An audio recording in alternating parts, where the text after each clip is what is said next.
All right, y'all. So we are starting on 2.5 today, and it says we're going to be able to relate the key features of exponential functions to properties of negative exponents, rewriting exponential expressions that involve negative exponents. And how does my understanding of the properties of exponents help me explain the key features of exponential functions?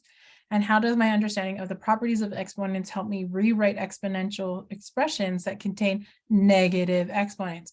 Okay, so here's what I want you to know. Negative exponents follow the pattern that we've seen, right? No. Okay, so sorry, I just read something in the chat and I was like, that's okay, I'll focus. So if you look at the theme of our learning focus, it has a lot to do with negative exponents and it has a lot to do with properties of exponents, right? So here's a reminder of what your properties are. And you should have learned these a couple of years ago, and here they are as well. And so if you forget here, this is where to find them, okay? This is where you can find them, okay? So we will be using these. This by themselves kind of looks like what? Looks like gibberish. So we will be using these and applying them. So the very first thing that I want everybody to know, and I've already told you this, is negative exponents do not mean negative answers. Negative exponents do not mean negative answers. I get the kind of like that understanding of like why someone would think that, but I want to like just start off. That's not what it means. Okay, let's continue. It says, Carlos and Clarita have been working on their math together and noticed something interesting. Carlos says, I've been looking at the graph of 2 to the x on my calculator and trying to make sense of the graph where the inputs are negative. Negative. Oh, like over here, Ms. Johnson? Yes. Here's what I see on the graph. Boom. What observations do you make about Carlos's graph, especially when the x values are negative? Okay, so that's number one. Sometimes it helps for me to make a table and look at patterns in the numbers. I'm going to try that. So Clarita is like Ms. Johnson. She really likes tables. I was looking at some of your answers and I appreciated some of yours. Some of you put, you made your own like, makeshift table here. Some people use the word continuous. This is awesome. It starts off really low and it gets bigger. Very good, right? It starts off really low and then it gets boom, bigger. Let's see what else. There was one more thing that someone had said. Maybe it was on a different one. Okay. Oh yeah, this one here. I noticed that it multiplies by 2. And some of you are like, Ms. Johnson, that's so obvious. Yeah, but actually when we're building this pattern, you noticing how the pattern is changing is really key. Okay, so if you notice things and someone says, hey, Ms. Johnson, I noticed that too, but I didn't write it down, right? All right, let's move on. So complete Clarita's table, making sure that your table matches the graph and then record any patterns that you see. So you guys filled out this table really well. And so I'm just going to copy that table because I'm just going to do that really quick.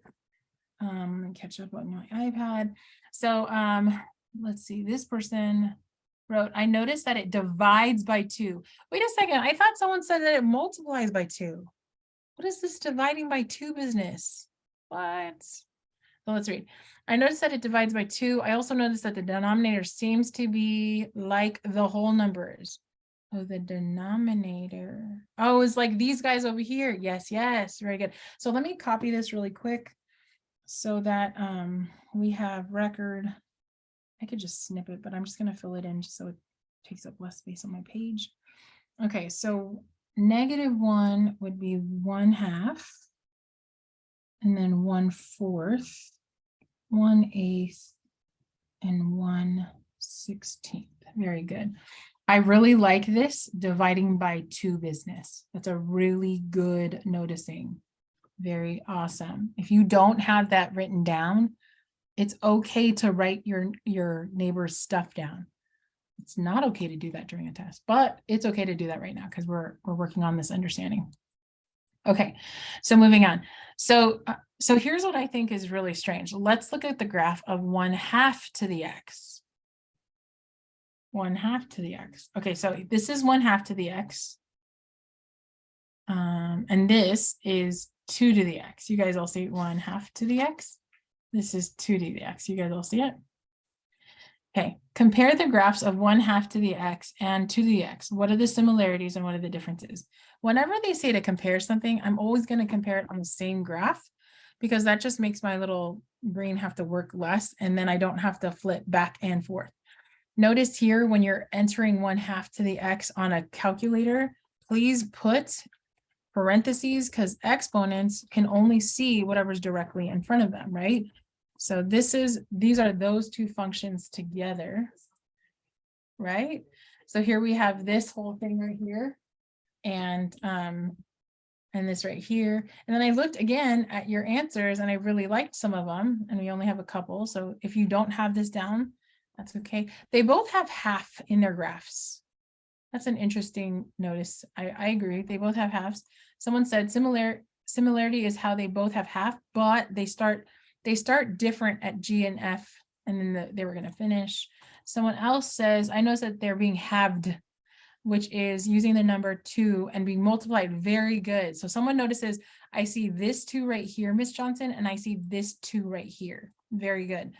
And then they mirror each other. This is exactly a really good thing. Do they really mirror each other? Let me see. Where's mine? Do they really mirror? Oh, they do. So in math, we call this a reflection. We reflected this across this way. You'll understand what that means later, but right now, I just want you to see these are reflections of each other, right? These are reflections of each other. Really good noticings. Again, really good noticings. All right, let's move on. So then it says, complete Clarita's graph and make sure that the table matches the graphs of the functions. Okay, so this is where I saw a couple people drop off because I didn't give you a lot of time to finish this. So let's fill this out together so that you are all comfortable with this. So I'm going to be working here in OneNote. You are going to be working on Desmos, filling all that in to make sure that you have a complete activity that you can reference later on. So we already did this part from the other table. So I'm just going to copy this down. 1/2, 1/4, 1/8, 1/16. Good. Okay. So just as a reminder, I want to remind this of you. So 1/2 to the 0. Okay. 1/2 to the 0. What is 1/2 to the 0? Oh, I'm not all set up for your participation. Give me a second. What is 1/2 to the 0? 1/2 to the 0. I don't know why this is not showing up. Give me a second. Yeah, there it goes. There it goes. There it goes. Yeah, 1/2 to the 0 is 1. Very good. 1/2 to the 0 is 1. I'll explain that in a little bit. Yeah, don't doubt yourself. Don't put different numbers in there because I didn't answer you. You're good. You're good. Okay. 1/2 to the 0 is 1. Okay. I will explain that in a little bit, but just so that you know, that's a 1. 1/2 to the 0 is 1. And in terms of pictures, let me grab a picture. Grab my Desmos so that you guys can see this. Why did I just do that? Okay. So if I graphed 1/2 to the x, oh, that's not what I wanted. Parentheses, Miss Johnson, to the x versus 2 to the x, right?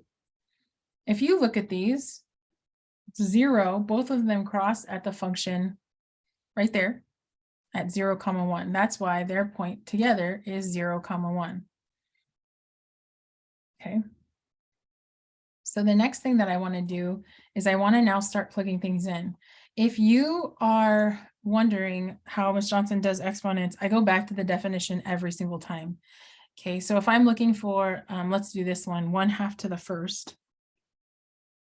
That should be easy, right? What's 1/2? I shouldn't say easy. 1/2 to the first.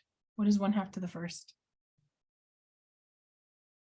All right, I need more people in here participating, not just 2, not just 3. I need your help. 1/2, very good. 1/2, very good, very good. Yeah, it does help. I know some of you are like, Miss Johnson, I'm trying to write at the same time. Yes, absolutely. Get your answers on there. Get your answers in the chat. Get them both in. You guys are talented. I've seen you. I've seen you walk. I've seen you skateboard and text, y'all. I've seen it. Okay. I don't approve of that. By the way, it freaks me out when you guys do things like that. I'm just saying. Okay. So yes, 1/2 to the first is just 1/2. Okay, it's going to show up here. Not sure why it's going so slow today. And then I'm going to go this way. What's 1/2 to the second? What's 1/2 squared?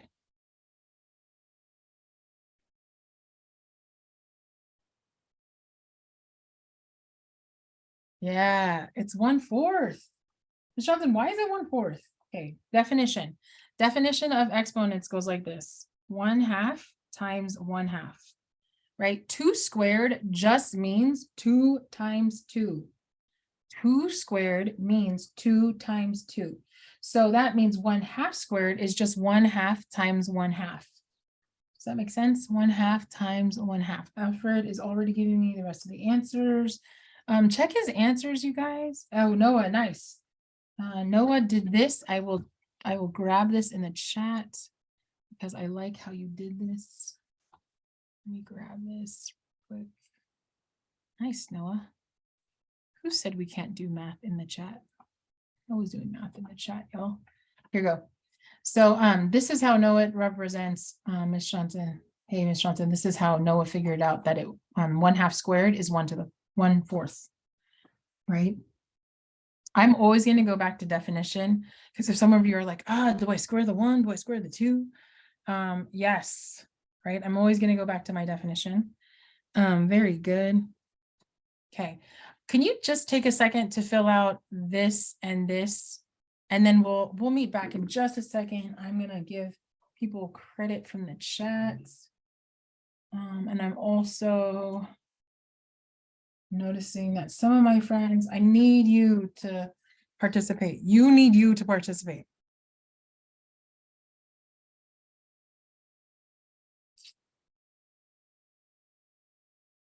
Okay, while some of you are finishing up, this is what I want. I want to notice, are there any patterns that you see here? What patterns do you see here? What patterns do you see here?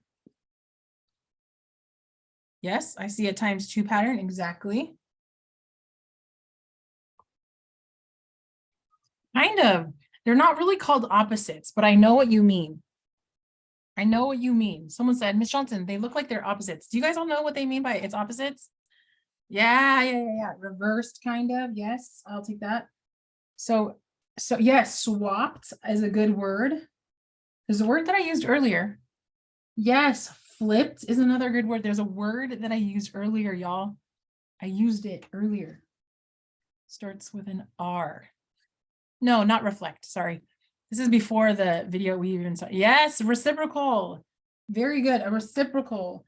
So these are reciprocals of each other. Someone said, hey, Ms. Johnson, look, the 2 is now on the bottom. The 4 is now on the bottom. So if I follow this pattern, are you telling me that this is 1/8 and this is 1/16? I don't believe you, right? And you're like, yeah, look at that pattern, Ms. Johnson. And it's actually legit. If you take 1/2 and you take it to the 4th, that means 1/2 times 1/2 times 1/2 times 1/2. 1 times 1 times 1 times 1, Noah would say, is 1. 2 times 2 is 4. 2 times 2 is 4. 4 times 4 is 16. So I would make these a 4 times these a 4, right? So 4 times 4 is 16. Y'all see this? Oh, I don't know. This is a really good question. So you guys all came up with this word, reciprocal. Reciprocal is the word that I was thinking of. You guys all did it. Someone asked, hey, Ms. Johnson, is that other side going to be reciprocated to? I don't know what the verb is for reciprocal. So I'm just going to be kind of funky and say, Ms. Johnson, is the other side reciprocal too? Oh, no, I did it. Sorry. Where'd this go? There it goes. So does that mean this other side is going to be reciprocated to this side here? I don't know. Let's reciprocal them. Pick one. I'm going to pick this one. I'm going to reciprocal this. What's the reciprocal of 1/8? What would be the reciprocal of 1/8? Yeah, it's just 8. Okay, okay, okay. So put an 8 in there. And now what I want you to do is see if that pattern holds, right?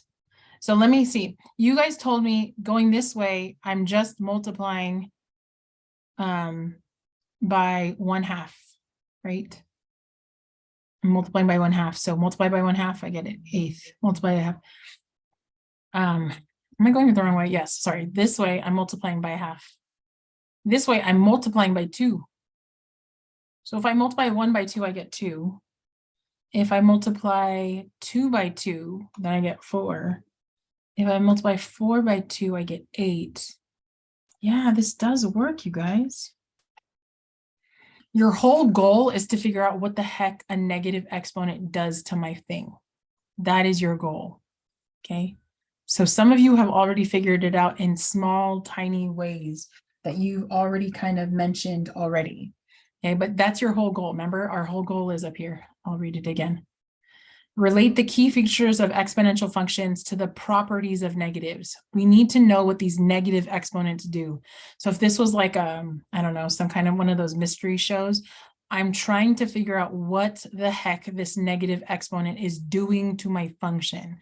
Now just take a second, and it's okay to come up with a conjecture. And conjecture is not a guess. A conjecture is you saying, based on my observations, this is what I noticed. I notice that this negative exponent does this to this expression, and this negative exponent does this to this expression, right? So formulate like some kind of like, I don't know, conjecture in your head and say, oh, I kind of see it. So that's not me relating gray with dark blue. That's me relating this row up here, X, to each of these rows here, X to gray and then X to dark blue. Does that make sense? Okay, let's continue. What similarities and differences do you notice in the table of values? You guys said a bunch of them. One of them, you said that it's being multiplied by 2 going one way, and it's being divided by 2 going another way. Someone said they're reciprocals of each other, and you guys used really good language. You said swap, you said flip, you said, I forgot what other really good words you used, going from here to here. But my real goal for you is to figure out what are these negative exponents? How did we come up with these answers without using that whole pattern? Okay, so that you already answered this as we were talking because you guys all do so well. Carlos says, I remember this about negative exponents. A to the negative n equals a over a 1 over a to the n. So I'm going to write that really big because that's a big, big deal.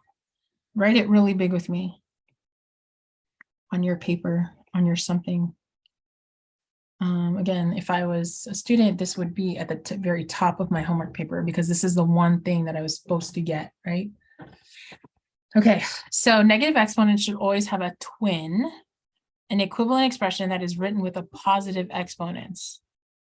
Yeah. Oh, no, not like that number twins. Different. Twin means same value, different look. So like, think about a $20 bill. I owe you $20. Don't ask me why I owe you $20. Let's just pretend. And I have to pay you, but I don't have a $20 bill.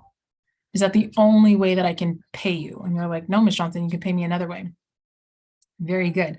Can you, I need my $20. Yeah, I can go with 2 $10 bills, right? I can go with 4 $5 bills. I can go with 1 $10 bill and 2 $5 bills. Oops.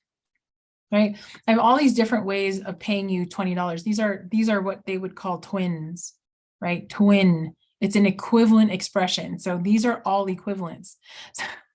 So if I said, hey, do you have a way for me to, can I pay you this $20? And I'm like, I only have 4 5s. You would take the money, right? Okay. So explain how Carlos remembers about negative exponents relating to the relationship observed using 1/2 to the x and f of x is equal to 2 to the x, or the work with negative exponents in the previous task. So they're asking how are these two related based on this idea here? This idea here. So I'm going to pause on that. Don't worry about that for right now. I think we could play around with the negative exponents and their basis. So this is really where I need you guys to try with me right now because we don't have very much time. So if we take our rules, now let me go get my rules. Let me go grab my rules. I'm going to take a picture of my rules.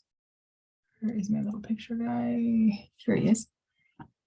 Take a picture of my rules. These are my properties. I'm going to copy these properties and bring them down here where we're going to do some work.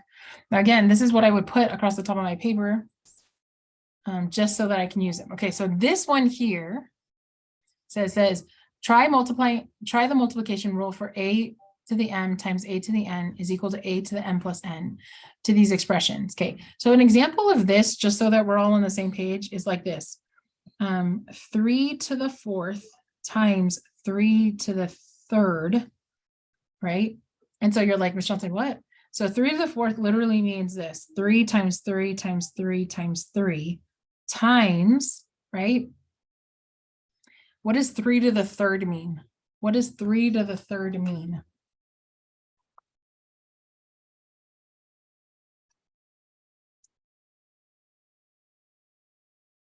Yes, very good.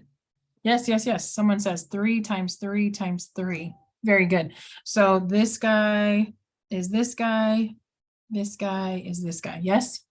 So if I collected all my 3s, how many 3s do I have all together? Someone says, oh, Miss Johnson, it's 3 to the 7. Miss Johnson, I could have gone straight from here to here. Why didn't you just do that? Yes, I'm just going based on definition. So for those of you who are like, I don't remember my rules, and you forgot where to find them, well, here, just go back to the definition. It gives you that rule. So here I want to do the same thing. It says, try the multiplication rule for this to these expressions. When you finish, use another method to verify your answers. Okay, so first thing I want to do is use the rule. So what would I do to use this rule? Someone tell me. Equals 2. Yes, someone says this. Someone said, yes, I remember if the bases are the same. Wait, are these two bases the same? Everyone say, yeah, it's 2. So keep the base and then add the exponents. You want me to put 5 plus -3? Yes. Okay, someone said the answer, Ms. Johnson, it's 2 to this, it's 2 squared. Very good. It is 2 squared. Very good. Then it says, when you finish, use another method to verify your answer. Another method? Yeah. So here's your other method. I'm going to go over here because they don't give me enough room. So I'm going to go with 2 to the 5th times 2 to the -3rd. Okay. 2 to the 5th. How do you write 2 to the 5th? What does 2 to the 5th mean?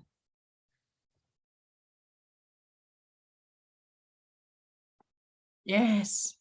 1, 2, 3, 4, 5, dot, dot, dot, dot. Good. So this guy is this guy. This guy is going to be this guy. Okay. Then it says times. How do you write 2 to the -3rd? How do you write 2 to the -3rd? Think about this guy right here. How do you write 2 to the -3rd? Kind of, Ashley, kind of. You're missing one little part. Look at this, 2 to the -3rd. Where did he go? Where did this guy go? He went downstairs, right? Yes, because that's what the person told us earlier, right? The person earlier told us, oh, it's dividing by. So when you see this negative exponent, he's not upstairs multiplying, he's downstairs doing what? What is he downstairs doing? Dividing, very good. So I'm going to put 2 times 2 times 2. Shelton, what do you put on the top? Just a 1. A 1 on the top. Okay, so I'm going to make a little note to you. This negative implies what? What did you guys say? That negative implies what? Oh, dividing, not multiplying. It implies dividing. So he doesn't go upstairs, he goes downstairs. See? Negative guy, he went downstairs. Everybody okay with that? All right, so I don't know about you guys. You guys all see this? What happens here? What do you see happening here? What's 2 divided by 2? Yeah, it's 1. And 2 divided by 2? Oh yeah, it's 1. What's 2 divided by 2? Oh, it's 1. So what's my answer here?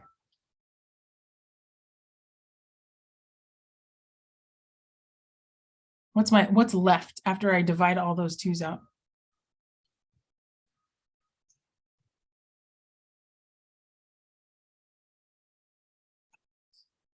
I don't know why my computer is not catching up to me. I'm gonna be very patient. There it goes. So what's left? What do you see that's left here? What do you see that's left here?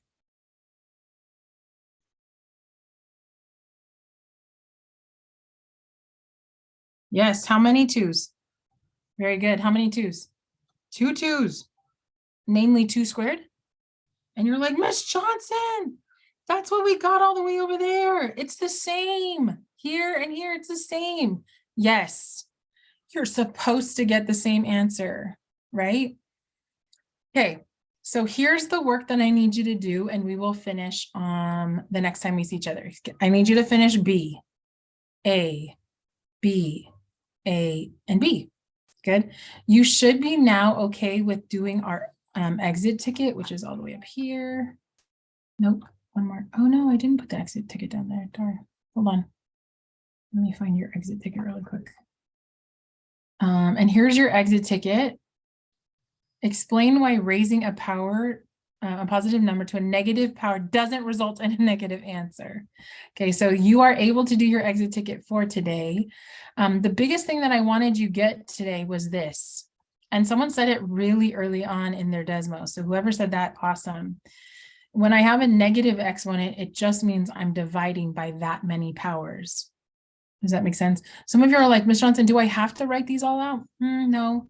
Another way to do this, just so that you're all aware, and I will do this right here, is I could have left that 2 to the 5th up there. And then I could have said, hold on, give it a second.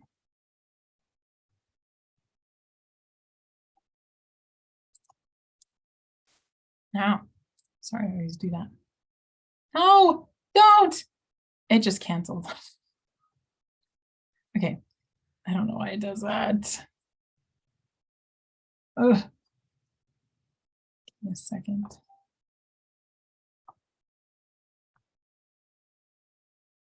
Always happens when I need to go. I know.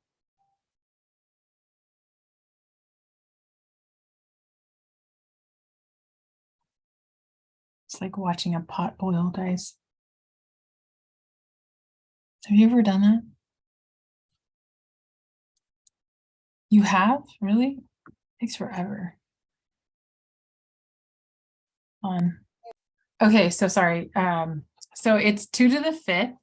And you said that this negative exponent implies dividing. So an alternative way for you to do this problem is by dividing by 2 cubed.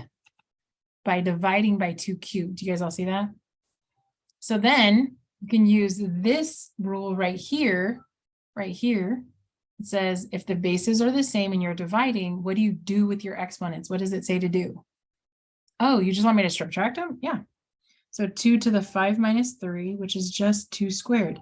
And you're like, Ms. Johnson, we got the answer again and again and again. Yes. So for those of you who want to really verify your answers and you want to make sure that it's perfect, this is how you check. Thank you.